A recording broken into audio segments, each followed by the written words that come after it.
hati seorang hamba yang mau taat dan setia akan apa yang Tuhan ajarkan bagi kami. Inilah kami ya Tuhan, berbicaralah kepada kami, siapapun kami adanya di tempat ini, baik yang mendengar maupun yang akan menyampaikan firman-Mu. Biarlah kami boleh dikuasai oleh kuasa Allah yang maha tinggi, dan Roh Kudus-Mu memenuhi kami, membuka hati dan pikiran kami, dan memampukan kami untuk menjadi pelaku firman. Terpuji nama-Mu Bapa Surgawi, dari sekarang sampai selama-lamanya. Hanya di dalam nama Tuhan kami Yesus Kristus, Tuhan dan Juru Selamat kami yang hidup, kami bersyukur dan berdoa. Amin. Selamat pagi Bapak Ibu yang terkasih dalam Tuhan. Pagi ya. Kita bersyukur kalau pada hari ini kita juga boleh berhimpun bersama-sama di rumah Tuhan. Mari kita akan bersama-sama membuka firman Tuhan dari Injil atau Matius yang sudah beberapa waktu lamanya kita belajar tentang khotbah di bukit. Dan hari ini kita akan memasuki pada ayatnya yang ke-7. Matius 5 ayat yang ke-7. Kita akan baca bersama-sama. Matius 5 ayat yang ke-7. Sudah dapat? Kita akan baca bersama-sama. Murah hati ya. Kita akan baca bersama-sama. 1, 2, 3.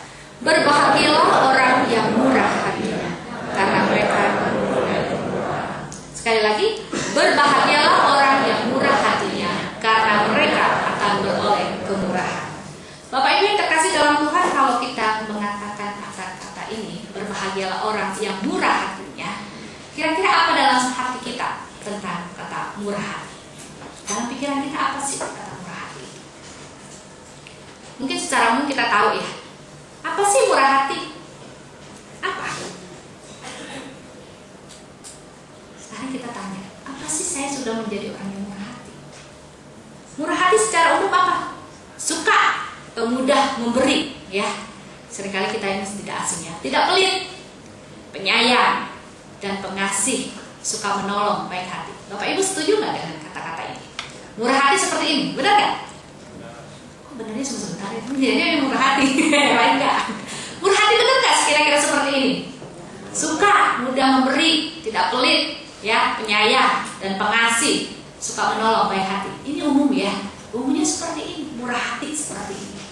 Pada saat ini kita melihat kata-kata Tuhan Yesus dikatakan, berbahagialah orang yang murah hatinya, ya, karena mereka akan beroleh kemurahan. Ya, tadi kita lihat di dalam Matius 5 ayat 7. Lalu apa sih? Ya, kalau kita melihat dalam kondisi seperti ini, kenapa kata-kata ini dinyatakan Tuhan, diajarkan Tuhan kepada orang-orang pada saat itu? Kita perlu mengetahui latar belakang atau situasi dan kondisinya. Mari kita melihat bersama-sama tentang latar belakangnya. Yang pertama, kalau kita melihat latar belakang secara umum di dalam Matius ini ya, kita tidak bisa melihat dengan jelas. Kalau kita mau melihat, kita bisa melihatnya di dalam Lukas 3 ayat 1 sampai 10. Ya, ada beberapa hal yang dijabarkan tentang kondisi pada saat itu ketika Yohanes diutus oleh Allah untuk memberitakan kabar pertobatan. Nah, dalam situasi yang seperti itu bisa menjadikan gambaran bagaimana konteks pada saat itu dan kondisi pada saat itu. Kenapa? Karena Tuhan ya sebagai juru selamat itu ketika dia datang, ya Yohanes sudah mempersiapkan dan ditunjuk oleh Allah untuk mempersiapkan jalan bagi Tuhan. Ya, dia yang suara yang berseru-seru di padang gurun. Kita akan melihat berdasarkan Lukas 3 ayat 1 sampai 10. Ya, Bapak Ibu bisa baca semua di situ dikatakan kehidupannya itu penuh dalam dosa. Masyarakat pada saat itu penuh dengan dosa. Lalu kesombongan orang Yahudi karena merasa keturunan Abraham. Ya, orang Yahudi merasa sebagai keturunan Abraham, umat pilihan Allah. Jadi mereka merasa dirinya lebih dari bangsa lain. Jadi kesombongan tersendiri. Lalu mementingkan diri sendiri. Ya, itu kalau kita melihat di dalam ayat yang ke-11 di dalam Lukas 3 ayat 1 itu ya. Kemudian kita melihat ada pemungut-pemungut cukai yang menagih lebih banyak daripada yang telah ditentukan. Jadi dalam kondisi seperti ini, pemungut-pemungut cukai memakai kesempatan untuk mengambil lebih dari apa yang sudah ditetapkan oleh pemerintah Roma. Ya, maka pemungut cukai sangat dibenci oleh orang-orang pada saat itu. Lalu prajurit-prajurit merampas dan memeras, ya. Dia menindas rakyat karena dia merasa dirinya berkuasa, ya. Lalu yang kuat menindas dan menekan yang lemah. Kita bisa melihatnya yang di ayatnya yang ke-14 di situ dikatakan. Jadi dalam kondisi seperti ini, kita tahu masyarakat itu seperti apa kondisinya pada saat itu, dalam tekanan-tekanan seperti itu.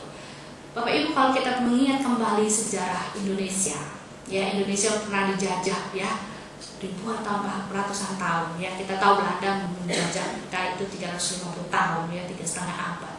Ya, kita melihat kondisi bangsa Indonesia yang luar biasa miskinnya. Kenapa?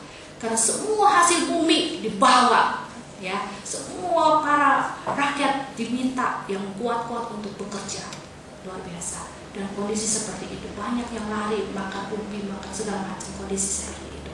Dalam kondisi miskin, penuh dengan penderitaan, konteks pada saat kita melihat sejarah itu. Nah, demikian hal yang sama terjadi pada saat itu juga. Kondisi masyarakat pada saat itu juga, mereka tidak lebih dari hidup di dalam kemiskinan dan penderitaan, karena mereka ada di bawah penjajahan Romawi. Mereka pun tertindas, tadi ada dipaparkan, ya, yang kuasa menekan yang lemah. Ada tembok-tembok pemisah antara orang Yahudi dan non-Yahudi, antara imam yang dengan umatnya, dan juga kita melihat mereka seperti domba tak bergembala. Para imam, penguasa-penguasa bekerjasama untuk apa? Mengambil satu keuntungan dari rakyat yang ada. Ini dalam kondisi seperti ini. Kalau Bapak Ibu dalam kondisi seperti ini, ketika Tuhan Yesus katakan berbahagialah orang yang murah hatinya, kira-kira apa hati kita dalam kondisi ini, dalam situasi seperti ini? Dapatkah menjadi orang yang murah hati? Ayo, saya mau tanya. Kira-kira dalam kondisi yang seperti tadi, kita dalam kondisi miskin, menderita, tertindas, seperti domba tak bergembala, ya, terus ada jenjang diskriminasi antara orang Yahudi dan non-Yahudi, dan kejahatan di mana-mana. Kira-kira bisa nggak sih kita jadi orang yang murah hati? Hah? Ini ngantuk apa enggak sih, ya? Bisa nggak? Sulit, ya. Apalagi udah ditindas, wih, harus murah hati lagi. Udah nggak ada apa-apa sih, aduh, gitu ya. Sulit nggak? Sulit, ya. Jadi dengan kata lain, kok Tuhan ngomong begini, ya? Dikatakan berbahagialah orang yang murah hatinya, karena mereka akan beroleh kemurahan. Tuhan, ini apa main-main kah? Apa Tuhan nggak tahu kondisi kita kan seperti ini? Yang mungkin setiap hari kita perlu menjerit karena para tentara dengan kuasanya, dengan wewenangnya bertindak semena-mena, karena memunculkan, meminta lebih dari apa yang seharusnya telah ditetapkan. Gak gampang, Bapak Ibu, dalam kondisi seperti ini. Tapi justru kok di bagian khotbah di bukit Tuhan menyatakan pengajaran ini. Berbahagialah orang yang murah hatinya, karena mereka akan beroleh kemurahan. Ini tidak mudah. Satu pengajaran yang luar biasa yang mungkin kita tidak bisa dapatkan dimanapun, dan mungkin tidak bisa kita terima secara manusia, secara akal pikiran kita. Mana mungkin Tuhan dalam kondisi seperti ini aku harus murah hati? Gak mungkin. Itulah konteksnya, itulah pemikiran kita. Mana mungkin. Tetapi kita boleh berkata dalam firman Tuhan, dalam situasi seperti ini, ada beberapa kita perlu mengatakan gak mungkin. Tetapi justru kita perlu melihat, untuk memberi memang sulit. Tetapi ada dua yang saya akan cakupkan di sini, yaitu Calvin Coolidge, Presiden Amerika, dia berkata, tak seorang pun pernah diberikan kehormatan atas apa yang diterimanya. Kehormatan diberikan sebagai imbalan atas apa yang diberikannya. Dalamnya, kata-katanya, kita mungkin tidak bisa mendapatkan penghormatan dengan apa yang kita terima, tetapi kita bisa mendapatkan penghormatan ketika kita bisa memberi. Itu yang sulit. Yang kedua, kita lihat dari John C. Maxwell itu, memberi adalah tingkat tertinggi. Kenapa bisa memberi adalah tingkat tertinggi? Karena pada dasarnya kita semua orang, ya, miskin, kaya, ya, tua, muda, ya, siapapun kita, seringkali kita berfokus pada diri. Ya, enak memberi apa menerima sih? Ayo jujur, enak menerima atau memberi? Kok kecil ya? Enak menerima atau memberi? Menerima. Ya, di mana-mana juga yang umumnya enaknya menerima. Gak usah jauh-jauh. Coba kalau hari Natal, gereja penuh, kenapa? Ngarepin kado, ngarepin hadiah. Kenapa? Mau menerima. Coba kalau disuruh, ayo kita persembahan Natal, ayo diajak memberi. Wah, persembahan lagi, gitu ya. Udah persembahan kepuluhan, persembahan ini, persembahan pembangunan. Betul gak? Betul. Kenapa? Intinya kita lebih senang menerima secara manusia. Karena dari kecil kita lebih banyak menerima daripada memberi. Maunya lebih banyak, ya dari kecil jujur ya. Kita mau dapat lebih daripada yang lain. Karena sifat seperti ini sulit sekali untuk memberi. Makanya kaum bapak ibu ya sejak dini harusnya kita ajar anak-anak untuk belajar memberi, diajar untuk belajar mereka beri. Bukan hanya untukku, tapi sejak dini kita mengajar anak-anak untuk belajar memberi bagi mereka yang membutuhkan. Ketika mereka diajar sejak dini untuk memiliki hati yang memberi, maka sampai kapanpun dia akan punya hati yang bisa memberi dan murah hati, bukan terkondisi apapun. Kita akan perhatikan lagi. Lalu kepada siapakah khotbah di bukit ini ditujukan? Kalau kita lihat kondisi tadi, nggak mungkin dong. Kok apa kondisinya yang nggak memungkinkan begitu? Apakah hanya sekedar didengungkan? Tidak ya. Ternyata khotbah di bukit ini bukan hanya untuk orang-orang pada saat itu, tetapi firman Tuhan pada saat yang disampaikan khotbah di bukit itu merupakan tujuan yang Tuhan menyatakan adalah untuk semua orang, untuk semua orang yang kaya ya ataupun yang miskin. Mungkin orang berkaya berkata, oh aku bisa memberi, tapi orang miskin berkata, apa yang aku mau kasih, aku aja kekurangan, betul ya. Tetapi ini tetap berlaku, murah hati untuk semua orang ya, juga untuk orang Yahudi ataupun orang non Yahudi. Kalau orang Yahudi berkata, aku tidak akan mau memberi dengan untuk orang yang non Yahudi. Kenapa? Mungkin bagi mereka haram. Dan demikian juga sebaliknya ya. Lalu yang tua dan yang muda. Ini berlaku untuk semua orang. Siapapun kita diajak untuk murah hati. Lalu di situ dikatakan, apa sebabnya? Bapak Ibu bisa baca di situ. Coba kita baca sama-sama. 1, 2, 3. Karena setiap orang Bapak Ibu udah baca semuanya, saya juga udah baca tadi ya. Karena setiap orang memiliki ego dan selalu apa? Iya. Benar ya? Benar ya? Kita udah baca, dan kita akui nggak? Iya, saya sih mengakui, iya. Ya, kenapa? Saya pun punya ego, Bapak Ibu punya ego sendiri dan selalu berpusat pada diri sendiri. Gak usah jauh-jauh. Bapak Ibu lagi berkumpul ya, foto. Jujur, itu sering ya. Siapa yang dilihat lebih dulu? Wih, saya kok kayaknya kayak gini ya. Ganti-ganti nih, fotonya ganti. Nah, gak usah. Ya, selalu berfokus pada diri. Makanan. Coba, Bapak Ibu mau nggak antri paling akhir? Mau? Udah saya paling terakhir. Mikirnya apa? Nggak mau. Ntar pas saya sudah dapet, kuahnya doang. udah capek-capek ngantri dapat cuma kuah. Mending dapat bakso satu, mending ya udah ada jeripayah, ada jeripayah satu bakso. Tapi cuma dapat kuahnya. Makanya orang mau cepet-cepet berdiri di depan. Nggak usah jauh-jauh. Mau saya ngajar anak-anak. Coba kalau saya kasih sesuatu, anak-anak ngumpul, udah desek-desekan.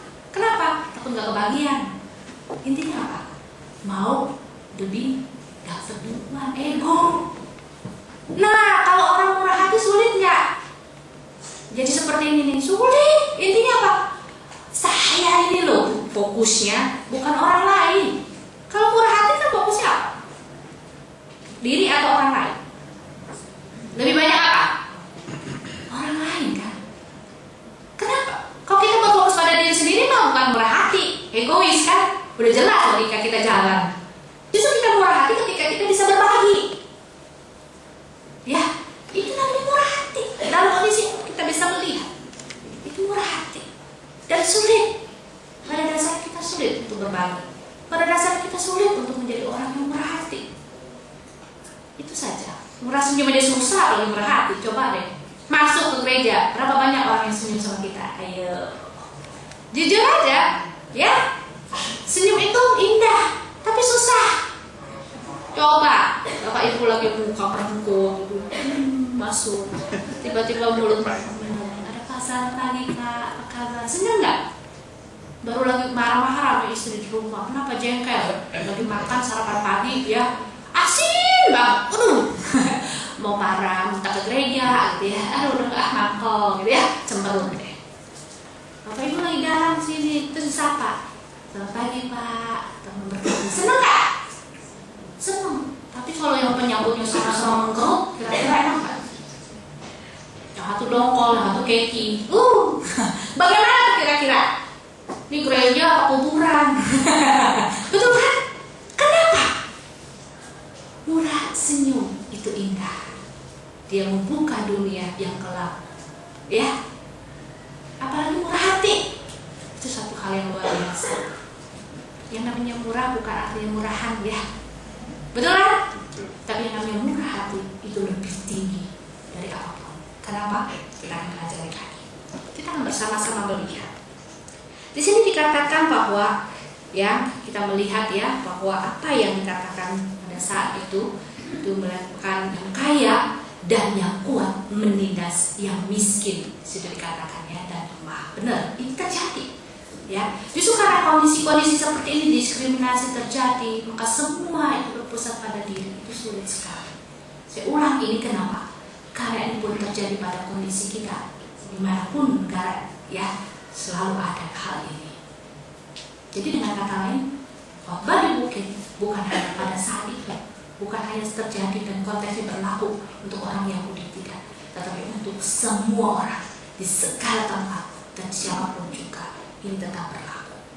Ya, dan kita akan perhatikan di sini. Murah hati yang Yesus ajarkan merupakan apa? Sikap hati.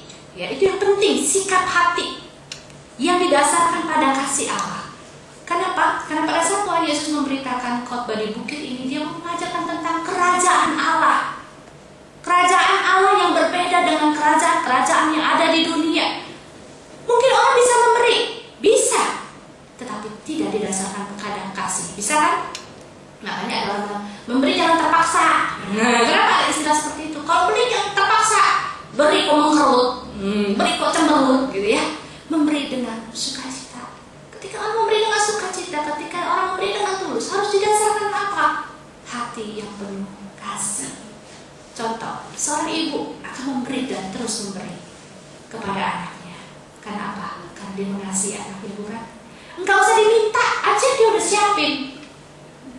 Ya, seorang bapak atau ibu pun sejak bayi dalam kandungan ibu, ya, dia sudah siapkan apa yang dibutuhkan oleh anak yang akan dilahirkan.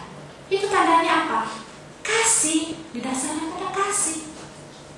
Sehingga apapun dia akan bela, apapun dia rela berikan. Kenapa? Karena dia mengasihi. Ya, itu yang harus didasarkan pada kasih. Kasih Allah. Murah hati, yang seringkali kita juga seringkali dikatakan sebagai kemurahan hati yang ditujukan kepada siapa saja, di mana saja, dan kapan saja. Ingat ya, ketika kita ingat satu slogan kepada siapa saja, di mana saja, kapan saja, jangan kita sambil minumlah Coca-Cola ya. Karena itu slogan yang luar biasa terkenal. Tapi biarlah kita menyadari satu yang slogan yang harus kita pegang, kepada siapa saja, di mana saja, kapan saja, kita harus murah hati. Ya, jangan minum Coca-Cola, bahaya lama-lama ya. Tapi kepada siapa saja, di mana saja, dan kapan saja, hendaklah kita murah hati. Kemudian kita lihat kemurahan hati yang tidak terkondisi. Ini yang penting. Dari mana kita bisa belajar? Dari orang Samaria yang murah hati. Ya, di dalam Lukas 10 ayat 25 sampai 37. Bapak Ibu, kita tahu siapa sih orang Samaria? Orang Samaria adalah orang yang dikucilkan, orang yang dibenci oleh orang Yahudi. Yesus memaparkan ya, khotbah ini bukan sampai di situ, tetapi Tuhan mengajar sampai beberapa waktu selama masa pelayanan. Dan kita mengambil contohnya adalah salah satu orang Samaria yang murah hati. Orang Samaria siapa? Kita tahu. Ya, berkali-kali firman Tuhan mungkin kita baca. Orang Samaria adalah orang yang dibenci. Dan kondisi dia dibenci, dikucilkan, dihina oleh orang Yahudi, katakan musuhnya. Ketika dia melihat musuhnya terkapar, tak berdaya. Dia bukan hanya sekedar melihat, tetapi dia turun dari keledainya dan dia membantu. Bukan hanya menyeka, bukan hanya sekedar mengobati, tapi dia membawanya sampai ke penginapan. Bapak Ibu terkasih, kita lihat kondisi pada saat dia datang ya mendekati orang yang terkapar itu. Kita tahu orang yang terkapar itu kan karena dirampok. Banyak hal yang bisa terjadi. Mungkin saja perampok itu malah bisa merampok orang itu kembali kan. Orang Samaria itu bisa dirampok dalam perjalanan itu. Tapi dia tidak peduli. Dia tidak akan melihat kondisi tersebut karena dia lihat bahwa orang yang terkapar itu membutuhkan pertolongan. Dia murah hati. Bukan hanya dia memberikan tenaganya, bukan hanya dia menguras arak untuk membalut luka-luka yang terkapar orang Yahudi itu, tetapi dia rela mengeluarkan uangnya untuk membayar penginapan. Dan dia berkata, kalau kurang, minta lagi. Luar biasa kan? Sudah bukan hanya waktu, tenaga, bahkan dia ambil uangnya, dia berikan. Mungkin itu modal buat dia usaha, kan dia kan dikatakan pedagang ya. Dia berikan. Itulah orang yang murah hati. Kemurahan hati tidak dapat terkondisi. Kemudian apa? Kemurahan hati juga tidak terpaksa. Ya, kalau orang yang murah hati dia nggak akan merasa terpaksa. Kenapa? Kita bisa melihat contohnya persembahan janda miskin di dalam Lukas 21 ayat yang ketiga. Siapa sih janda miskin? Janda miskin adalah janda yang lemah, yang mungkin kita tidak anggap. Ya, namanya miskin. Seringkali orang-orang melihat, apa sih yang kasih? Yang orang-orang kaya mempersembahkan bumi dengan uang keroncong-keroncong, wah mungkin jutaan kali ya orang kaya. Kenapa? Dia memberi dengan segala keberadaannya dan kelimpahannya. Tetapi kalau jika janda miskin itu masuk ke bait Allah dengan terkuku, dengan tertatih-tatih, dengan lemah tak berdaya, dia masuk dan mempersembahkan 2 peser tanpa bunyi, tanpa suara yang terdengar. Mungkin banyak orang menatap dia, apa sih yang dikasih? Apa sih yang kisi-kisi? Tapi janda itu tetap memberi. Dan Tuhan memuji janda miskin. Bukan karena uang yang kecil itu, tapi karena sikap hati di dalam keberadaan dia, di dalam ketidakmampuan dia memberikan apa yang ada. Itulah seorang yang murah hati. Murah hatinya dengan keberadaan dia memberi bukan dengan paksaan. Dia tidak terpaksa dan dia tidak merasakan satu hal yang membuat dia harus memberi. Tetapi justru ketika dia memberikan itu, dia menyatakan sebagai rasa syukur kepada Allah yang hidup. 2 peser itu adalah mungkin bagian terakhir yang dia miliki, tapi dia mau memberikan untuk Allah. Itulah kemurahan hati yang tidak terpaksa. Kemudian apa? Kemurahan hati yang juga tidak untuk dipuji. Orang kaya mempersembahkan mungkin dengan puji-pujian, tetapi janda miskin ini memberi dengan sepenuh hati. Dan kita lihat contohnya, ya, kemurahan hati yang tidak ada untuk dipuji. Kita melihat ketika Elia bersama dengan janda di Sarfat. Janda di Sarfat ini bukan orang kaya, ya. Kita lihat, justru orang-orang yang murah hati kita lihat ya, begitu banyak contoh, justru orang-orang yang dianggap gak mampu. Janda di Sarfat dengan segenggam tepung yang udah tinggal sedikit nih persediaannya. Terus Elia dengan segala keberadaan dia bilang, ambilkan air. Baru datang tiba-tiba dia suruh ambil air. Jadi kalau kita lihat di dalam bahasa raja-raja, ambil air, minum, ambil. Akan memerintah, diambil. Udah minum, minta makan roti lagi. Kalau Bapak Ibu dalam hal seperti itu enak nggak? Ada tamu datang, tolong dong ambil minum. Kalau makan dong, enak aja lu kan restoran, gitu ya, betul kan? Kalau restoran pasti bayar, ini mau kagak. Udah tahu tinggal sedikit, tepungnya tinggal segenggam, enak aja. Betul? Kalau Bapak Ibu seperti itu, kira-kira apa yang ada dalam hati kita? Ini ada orang datang tiba-tiba minta minum, udah dikasih minum, minta makan, gitu ya? Pasti begitu. Jujur aja deh. Ya udah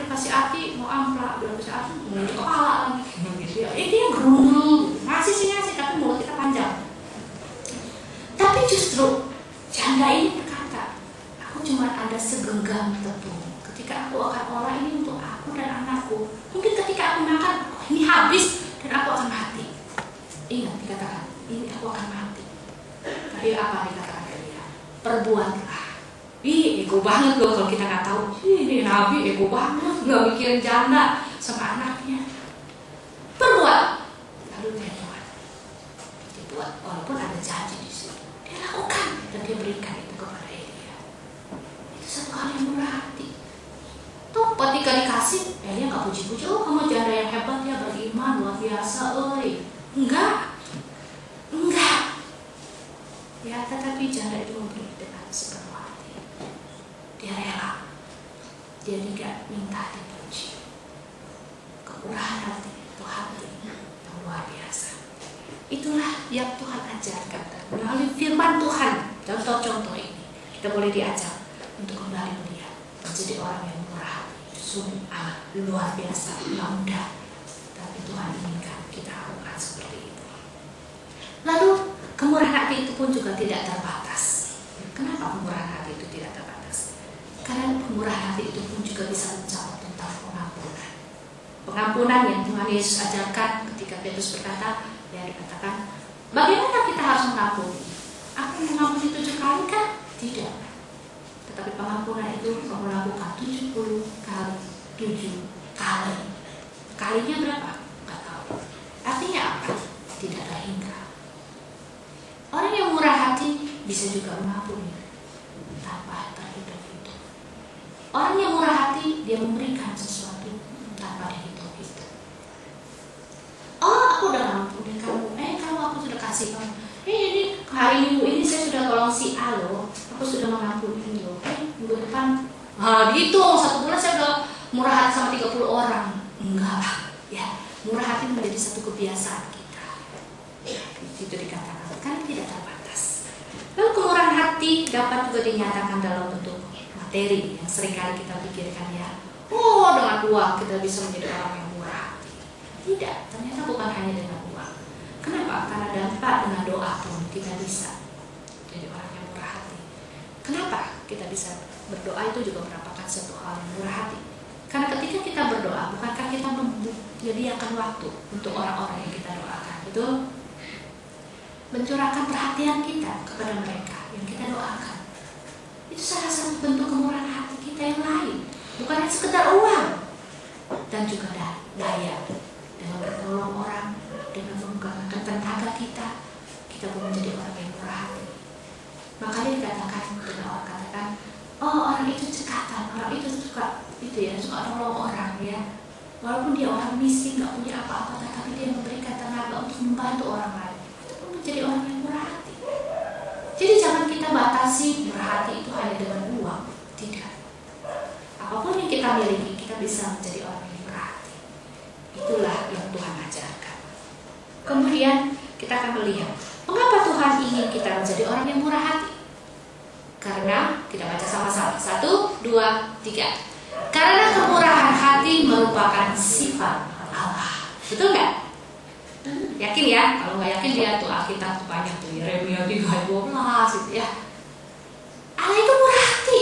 Coba aja kalau orang nggak murah hati, sekali kita minta ampun, tidak ada maaf bagimu lagi ya. Ya, Allah itu murah hati. Dia mencurahkan berkatnya tiap hari, nggak hitung-hitung. Hari ini kasih 5 kilo aja dah. Enggak. Berkatnya cuma segini aja. Enggak. Setiap saat, setiap detik, setiap waktu. Allah begitu murah hati buat kita semua. Bahkan kemurahannya pun dinyatakan di dalam apa? Kasih yang terbesar di atas kain salib. Luar biasa.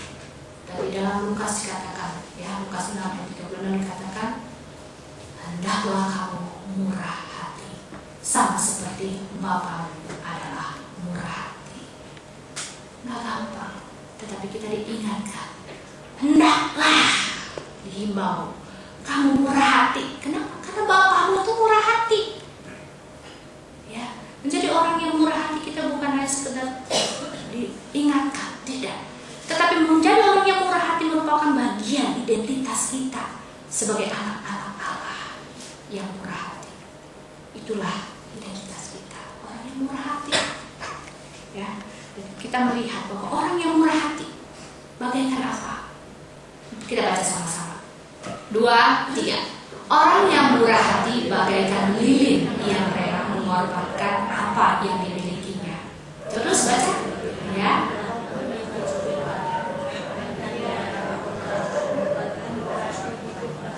Iya, betul nggak? Bagaikan lilin. Seperti tadi janda itu ya, dia bagaikan lilin tuh. Dia memberi apa yang dia miliki, dia berkorban. Lilin yang mengorbankan dirinya untuk apa? Memberikan kehangatan, memberikan dirinya untuk berbagi kehangatan, membagi terang untuk orang-orang di sekitarnya. Maka kita dikatakan sebagai terang dunia. Orang yang murah hati bisa berbagi, memberikan apa yang dia miliki untuk dirasakan kehadirannya. Bukan hanya dengan uang kita, tapi perhatian kita, senyum kita, keberadaan kita.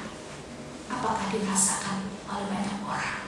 Seperti lilin, walaupun dia murah harganya, tetapi diperlukan oleh siapapun juga.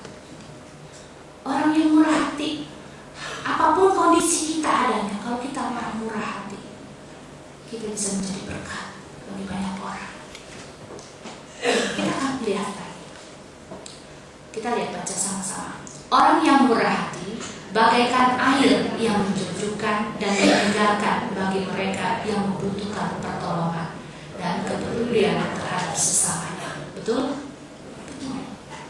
Bagaikan api yang menghangatkan, bagaikan air yang menyegarkan dan menyejukkan.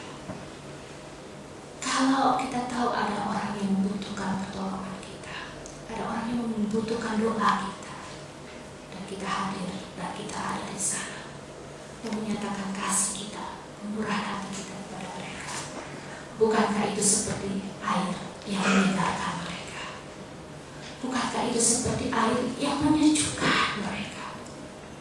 Seperti orang yang ada di padang pasir, di gurunnya kekeringan, kita datang membawa hanya segelas air untuk mereka minum. Mereka pun akan dipuaskan dan disegarkan. Itulah orang yang murah hati. Kita berdiam diri sejenak di hadapan Tuhan. Apakah kita adalah orang yang murah hati? Kita tundukkan kepala. Seberapa banyakkah yang kita tahu tentang murah hati? Apakah itu hanya sekedar kata-kata, ataukah kita pun mau menjadi orang yang murah hati? Tuhan ingin kita bukan hanya mendapatkan orang-orang yang menjadi menerima berkat Tuhan, tetapi Tuhan juga ingin di dalam segala apapun, situasi apapun, kondisi apapun, Tuhan inginkan kita sebagai anak-anaknya mewujudkan, menyatakan kasih-Nya di dalam hati yang mengasihi sesama, di dalam tindakan kita menjadi orang yang murah hati. Seperti seorang janda yang dengan segala keterbatasan dan kelemahannya dia datang ke bait Allah. Dia tidak ingin dipuji. Dia pun tidak mendengarkan mungkin cacian, makian, hinaan, dan cercaan. Tetapi yang ada di hatinya adalah satu. Tuhan, dalam segala keberadaanku, aku mau memberi. Aku mau menyatakan kasih-Ku. Aku mau memberikan apa yang ada padaku. Biar pada saat ini kita berdiam diri sejenak di hadapan Tuhan. Adakah ketika kita mendapatkan sesuatu, tangan kita tetap memegang berkat itu, tanpa kita peduli kepada sesama? Mungkin ada saudara-saudara kita yang membutuhkan pertolongan. Mungkin ada yang sakit. Mungkin ada yang membutuhkan doa kita.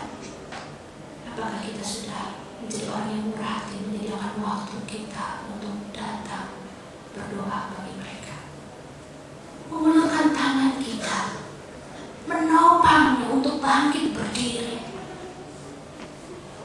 Apakah kita ada di sana ketika orang berteriak, tolonglah aku, kasihanlah aku? Apakah kita ada di sana? Apakah kita hanya segera mendengar dan berlalu. Tuhan Yesus berkata, berbahagialah orang yang murah hatinya, karena mereka akan beroleh kemurahan. Kita diajar bukan hanya untuk memberi dan menerima, tetapi Tuhan ingin kita memberi lebih dulu. Dan hal-hal selanjutnya Tuhan akan limpahkan, bukan karena motivasi kita, tetapi karena beroleh kemurahan menyatakan anugerah Allah atas kita yang melebihi dari segalanya. Itulah yang menjadi dasar untuk kita boleh menjadi orang-orang yang murah hati.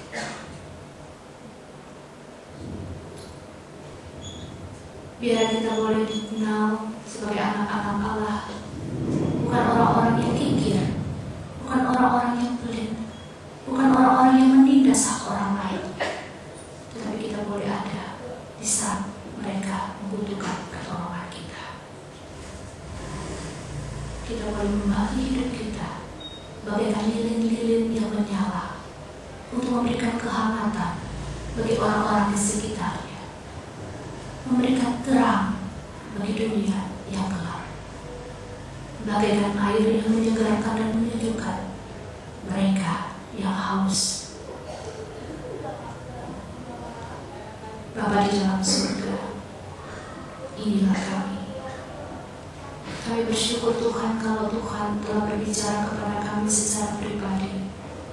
Apapun yang Tuhan ajarkan, tolong kami ya Tuhan, agar kami bukan hanya menjadi pendengar-pendengar firman-Mu yang baik, tapi terlebih mampukan kami dengan segala keterbatasan kami, siapapun kami adanya Tuhan, dalam kondisi apapun.